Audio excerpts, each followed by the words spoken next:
હક્કી આવાજ ન્યૂઝ ચેનલમાં આપનું સ્વાગત છે। ડભોઈ વડોદરી ભાગોળ પાસે ચુનીલાલ પાર્ક સોસાયટી નાકે શહેર સુકિયા બાદ તે પ્રખ્યાત કોમી એકતાના પ્રતીક હજરત સુકિયા પીર બાબાના 2 દિવસ ઉર્સ પ્રસંગે શ્રદ્ધાળુઓ મોટી સંખ્યામાં પધારેલા અને પોતાની મનોકામના અંગે દરગાહ શરીફમાં ફૂલ ચાદર શ્રીફળ ચઢાવી દુઆઓ ગુજારી હતી।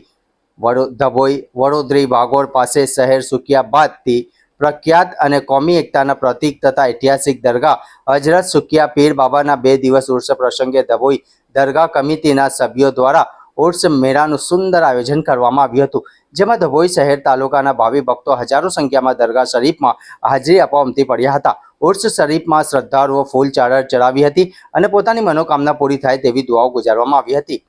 તેમજ તાહિર હુસેન મંસૂરી મંડપવાળા દ્વારા નિયાઝ બંધારાનું સુંદર આયોજન કરવામાં આવ્યું હતું, જ્યારે કે આ પ્રસંગ હજરત સુકિયા પીર દરગાહ ખાતે ઉર્સ પ્રસંગે ભાઈચારાનો અને કોમી એકતાના દર્શન થયા હતા તેમ જાણવા મળ્યું હતું। રિપોર્ટ રફીક મંસૂરી। વડોદરી ભાગોળ પાસે આવેલ ઐતિહાસિક દરગાહ શહેર સુકિયાબાદના નામથી ઓળખાતી જે દરગાહ આવેલી છે, ત્યાં આજ રોજ ઉર્સની ઉજવણી કરવામાં આવી અને ફૂલ ચદ્દર પેશ કરવામાં આવી, સંદલ શરીફ કરવામાં આવ્યો અને અહીંયા ઘણા બધા શ્રદ્ધાળુઓએ હાજરી આપી અને અહીંયા જે પણ મનોકામના રાખવામાં આવે છે તે શહેર સુકિયાબાદ નામથી પ્રખ્યાત જે દરગાહ છે, ઐતિહાસિક દરગાહ આવેલી છે, એ દરગાહ પર ઘણી મનોકામના લોકોની પૂરી થાય છે અને અહીંયા ઉર્સની ઉજવણી કરવામાં આવે છે અને શ્રદ્ધાળુઓ ઉમટકાભેર અહીંયા હાજર રહે છે મેળો ભરાય અને મેળો ભરાય છે।